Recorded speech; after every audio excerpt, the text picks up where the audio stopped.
Dear everyone, मैं सुनीता सिंह स्वागत करती हूँ आप सभी का एयर केमिस्ट्री क्लासेज में। और अभी पढ़ेंगे गिव रीजंस वाले क्वेश्चन, यानी एक्सप्लेन करने वाले क्वेश्चन भी बोल सकते हैं आप इसे।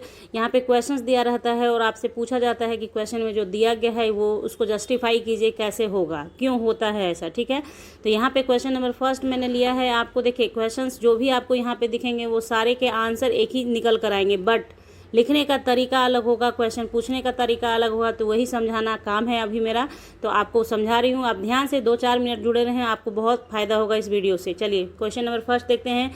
Water H2O is a liquid while hydrogen sulphide is a gas. आप देख रहे हैं कि दोनों ही, तो यहाँ पे आप देख रहे हैं कि दोनों जो है H2O और H2S का एक ही जैसा स्ट्रक्चर है, एक ही फॉर्म दिख रहा है आपको H2O और H2S, लेकिन फिर भी वाटर लिक्विड है और ये गैस है। क्यों? इसका रीज़न सिर्फ ये है कि वाटर मॉलिक्यूल जो होते हैं हाइड्रोजन बॉन्डिंग बनाते हैं, जैसे इस तरीके से बनाते हैं। देखिएगा, मैंने पढ़ाया है हाइड्रोजन बॉन्डिंग, आपको पूरा केमिकल बॉन्डिंग पढ़ा दिया है मैंने। उसका प्लेलिस्ट का लिंक दे दूंगी डिस्क्रिप्शन बॉक्स में। जो वीडियो आपको यूज़फुल लगे, आपके यूज़ का लगे, यूज़फुल तो सारा है बट जो आपके यूज़ का है उसे आप देख लेना।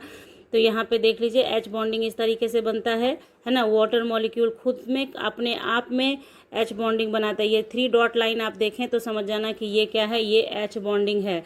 तो एच बॉन्डिंग के कारण ही लिक्विड फॉर्म में पाया जाता है, जबकि आपका जो H2S है ये एच बॉन्डिंग नहीं बनाता है, जिसके कारण ये गैसियस फॉर्म में होता है। रीज़न आप समझ रहे हैं कि जब वाटर हाइड्रोजन बॉन्डिंग बनाएगा तो स्ट्रक्चर क्या होगा, थोड़ा सा कॉम्पैक्ट होगा, जिसकी वजह से लिक्विड स्टेट में हो जाएगा।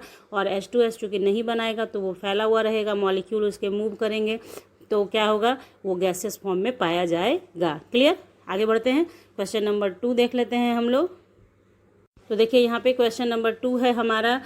NH3 has higher boiling point than PH3। आपको पता है कि नाइट्रोजन है और फास्फोरस, ये दोनों एक ही ग्रुप का मेंबर है। इसके भी आउटर मोस्ट में 5 इलेक्ट्रॉन होता है, इसके भी आउटर मोस्ट में 5 इलेक्ट्रॉन होता है, लेकिन ये नाइट्रोजन सबसे ऊपर का मेंबर है। तो इसका क्या होता है, इसका फिर भी boiling point higher than PH3 होता है। थोड़ा सा आपको बता दूं, आपको पता है किसी एक ग्रुप के मेंबर में कहा जाता है कि अगर कोई एक प्रॉपर्टी शो करता है तो उस ग्रुप का हर एक मेंबर लगभग एक जैसा ही शो करता है। लेकिन यहाँ पे कॉन्ट्राडिक्शन हो जाता है नाइट्रोजन और फास्फोरस के बीच, उसी को आपको समझना है कि क्यों हो गया। ठीक है, तो यहाँ पे क्या आपको देखिए, केमिकल बॉन्डिंग एक ऐसा चैप्टर है बच्चों जिसको जनरल केमिस्ट्री कहा जाता है। उसको आपने पढ़ लिया तो आधा इनऑर्गेनिक भी आप समझ सकते हैं, आधा फिजिकल केमिस्ट्री भी आप समझ सकते हैं। इसलिए बहुत ज़रूरी है कॉन्सेप्ट से पढ़ना। ठीक है, तो यहाँ पे देखिए, ये आपने देखा कि सेम है, उसके बाद भी यहाँ पे कंपैरिजन करना है। तो कंपेयर करने के लिए क्या है, आपको पता है नाइट्रोजन क्या होता है, इलेक्ट्रोनिगेटिव एलिमेंट है। नाइट्रोजन इलेक्ट्रोनिगेटिव एलिमेंट है, इसलिए इसके साथ पॉसिबल है कि ये खुद से खुद भी हाइड्रोजन बॉन्डिंग बनाएगा। नाइट्रोजन हाइड्रोजन बॉन्डिंग बना सकता है। नाइट्रोजन, फास्फोरस, ऑक्सीजन, ये सब क्या होते हैं, हाइड्रोजन बॉन्डिंग बनाते हैं, क्योंकि मोर इलेक्ट्रोनिगेटिव हैं। तो यहाँ पे क्या हो गया, देख रहे हैं आप, इस तरीके से हाइड्रोजन बॉन्डिंग बनेगा। ठीक है, तो चूंकि हाइड्रोजन बॉन्डिंग पॉसिबल है, ये जो आप देख रहे हैं ये पॉसिबल है, ये एच बॉन्डिंग पॉसिबल है, जिसकी वजह से इसका बॉइलिंग पॉइंट ज़्यादा हो जाएगा। क्योंकि जब आप बॉइलिंग पॉइंट इसको बॉयल करेंगे तो टेम्परेचर कुछ खर्च हो जाएगा एच बॉन्डिंग को ब्रेक करने के लिए, इसलिए इसका बॉइलिंग पॉइंट बढ़ जाएगा। जबकि PH3 एच बॉन्डिंग नहीं बनाता है, इसलिए इसका बॉइलिंग पॉइंट कम होगा। क्लियर? आगे बढ़ते हैं। चलिए देखिए, 2 क्वेश्चन हाइड्रोजन बॉन्डिंग से ही था, एक को लिक्विड के लिए बता दिया, एक को बॉइलिंग पॉइंट के लिए बता दिया। दूसरी बात सॉल्युबिलिटी पर चलते हैं हम लोग। देखिए क्वेश्चन नंबर 3 है, ethyl alcohol is soluble in water, Y?